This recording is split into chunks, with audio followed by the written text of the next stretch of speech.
जो लिफाफा कह रहे हैं बंद है, बड़ी चिपक गया है, वो लिफाफा तो आते के साथ ही खुल गया था। राजभवन में कहीं भी कोई लिफाफा आता है तो उस चिट्ठी को निकाल के फाइल में रखा जाता है गवर्नर साहब को देखने के लिए। गवर्नर साहब खुद लिफाफा नहीं फाड़ते। सेकंड ओपिनियन का कोई कि कहीं गुंजाइश उसमें नहीं है। आप उसके अनुशंसा को नहीं मानते, आप रखे रहते, नहीं कार्रवाई करते। ये तो सबको पता हो गया कि चुनाव आयोग ने हेमंत सोरेन को विधायकी से अयोग्य करार दिया। जो संवैधानिक संस्था के सर्वोच्च पद पर बैठा है उसको भी ये देखना चाहिए कि हमारे किसी आचरण से इस संस्था की प्रतिष्ठा को नुकसान न हो। आपने कहा था जब राजीव कुमार अधिवक्ता जो हैं उनकी अरेस्टिंग हुई थी तो आपने कहा था कि उनको टिकट किसने भेजा, इसकी भी जांच होनी चाहिए। बात अब आया है सामने कि ये फंसे भी और फंसाए भी गए। मतलब ईडी ने इसी तरीके का अपना चार्जशीट में कहा है कि भाई इनको बुलाया गया था फंसाने के लिए, पर ये एग्री हुए थे फंसने के लिए। अब ये मामला आपको किस ओर जाता दिख रहा है? अब तो ये मामला ट्रायल में जाएगा। ईडी ने चार्जशीट जमा कर दिया है। अपने चार्जशीट में ईडी ने सारा फैक्ट दे दिया है। हम लोग उस समय कहते थे कि इनको सोनू अग्रवाल ने इनके बेटे का टिकट भेजा, वहाँ ले गया। सोनू अग्रवाल यह मानकर नहीं ले गया कि हम इनको कोई फंसाएगा, बल्कि जो फंसाने वाला है उससे इनकी बातचीत हो जाए। वो बात करना चाहता है, बातचीत हो जाए। अगर उसने फंसा दिया तो उसके सारे चैट भी सामने आए हैं, उसने क्या कहा है। इसलिए आरंभ में जो शंका थी कि उनको फंसाया गया है, और वो फंसाया गया है तो किसी ने बुलाया, किसी ने फंसाया, इतने ही तक मामला सीमित नहीं है। कम से कम झारखंड सरकार के 2-3 पुलिस अधिकारी और बंगाल सरकार के 2-3 पुलिस अधिकारी ऐसे हैं जो इस फंसाने के षड्यंत्र में शामिल हैं। इनका भी खुलासा ईडी को करना चाहिए, और मुझे लगता है कि ईडी आज नहीं कल करेगी। ईडी तो वहाँ सेल कंपनी वाले में भी बंद लिफाफा में अपना दे देती है। जब आप कोर्ट कहता है कि भाई आप एजेंसी है, कुछ कर लीजिए अपने से, तो फिर मूक दर्शक। इनसे झारखंड हाई कोर्ट ने मांगा। झारखंड हाई कोर्ट त्वरित सुनवाई कर रहा था। इसके खिलाफ ये लोग सुप्रीम कोर्ट गए, दूसरा पक्ष। ईडी ने लिफाफे में, यहाँ बंद लिफाफे में दे दिया। जब इसको सुप्रीम कोर्ट में कहा तो उसने कहा कि आपका जो मटेरियल है आप कार्रवाई करिए। सुप्रीम कोर्ट ने ठीक कहा।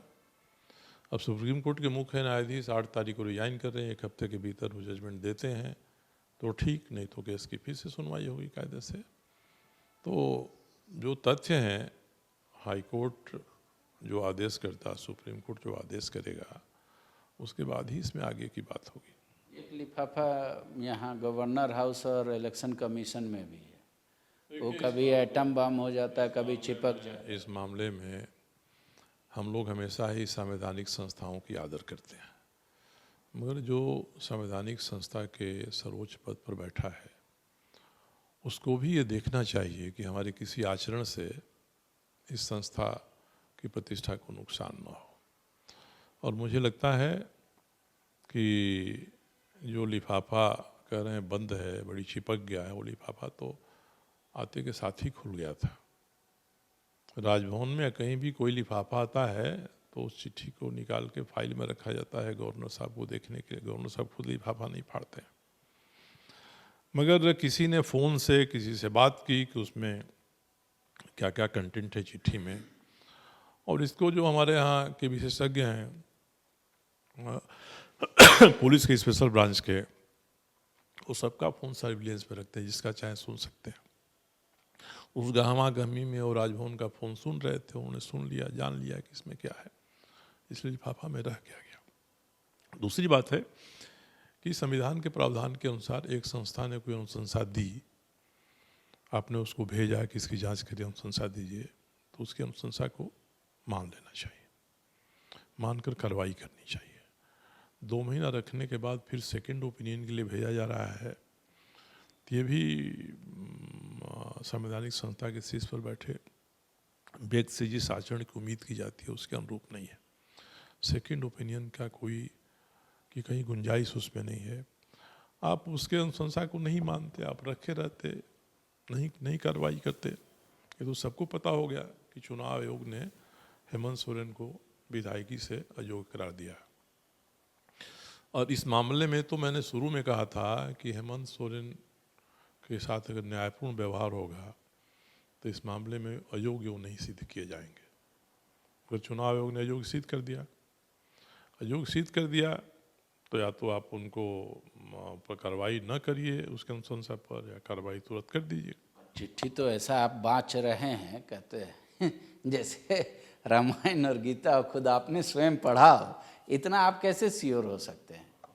अब श्योर है ना, बहुत सारी चीज़ें तो अनुमान पर, विश्वास सूत्रों के कहे अनुसार होती हैं, पर इसमें यही है, अयोग्य ठहराए गए हैं, डिबार नहीं किए गए। मैंने शुरू में कहा था कि ये मुख्यमंत्री को अयोग्य करने लायक मामला नहीं है, मगर अयोग्य करेंगे तो ये 3 साल की डिबार करेंगे। पर चुनाव आयोग ने केवल अयोग्य किया, डिबार नहीं किया। अब डिबार नहीं किया तो सेकंड ओपिनियन जब राज्यपाल महोदय ने भेजा है तो मुझे लगता है कि जनता को जानने का हक है कि फर्स्ट ओपिनियन क्या था, उसके किस बिंदु से महामहिम संतुष्ट नहीं है, और तार्किक आधार पर क्यों वो सेकंड ओपिनियन चाहते हैं, क्यों दूसरा ओपिनियन चाहते हैं। ये भी हो सकता है ना कि आपने कहा कि हाँ, तो मैंने कहा कि एक बार फिर से सोच लीजिए, हाँ है ना, ये भी हो सकता है ना सेकंड ओपिनियन। ऐसा नहीं है कि फर्स्ट ओपिनियन को बदलने वाला ही सेकंड। संवैधानिक संस्थाओं की मर्यादा यही है कि वो जो ओपिनियन देगी वो सोच समझ कर देगी, ठोक ठेठा के देगी। दूसरे संवैधानिक संस्थान के हेड को लगता है कि साहब नहीं ठोक ठेठा के दिया गया है, तो कारण बताना पड़ेगा ना कि इसमें ये कमी रह गई है, और जनता को भी बताना चाहिए कि उनकी जो अनुशंसा थी चुनाव आयोग, उसमें एक कमी रह गई थी। इसलिए हम उनको कहते हैं कि इस पर विचार करके फिर सेकंड ओपिनियन दीजिए। तो अगर तर्कपूर्ण ये आदेश नहीं जाएगा चुनाव आयोग को राज्यपाल जी का, कोई अर्थ नहीं है इसका। और इसको मुझे लगता है कि जनता को भी अधिकार है कि सारी चीज़ें सार्वजनिक हो गई हैं तो भी जाने कि सेकंड ओपिनियन क्यों मांग रहे हैं। फर्स्ट ओपिनियन मांगा, आपने सबको बताया कि साहब इन्होंने माइंस ले लिया है, खदान ले लिया है, और इसकी शिकायत हमारे पास आई है, तो मैं उस शिकायत को भेज रहा हूँ चुनाव आयोग को कि विचार करे, अनुशंसा दे। क्योंकि संविधान यही कहता है कोई शिकायत आएगी तो चुनाव आयोग विचार करेगा, अपनी अनुशंसा देगा, राज्यपाल जी अनुशंसा के आधार पर कार्रवाई करेंगे। तो पहले में तो आपने सब कर दिया, अब दूसरा जो भेज रहे हैं सेकेंड ओपिनियन के लिए, इसको भी बताना चाहिए था कि हम क्यों सेकेंड ओपिनियन के लिए भेज रहे हैं। ये पारदर्शिता का इतना तगाया तो है, नहीं तो सर्वोच्च स्तर पर इस तरह का खेल चलेगा तो कोई भी संस्था अपना सही काम नहीं कर पाएगी, और हर संस्था के ऊपर बैठा आदमी ताल तिकड़म में लग जाएगा।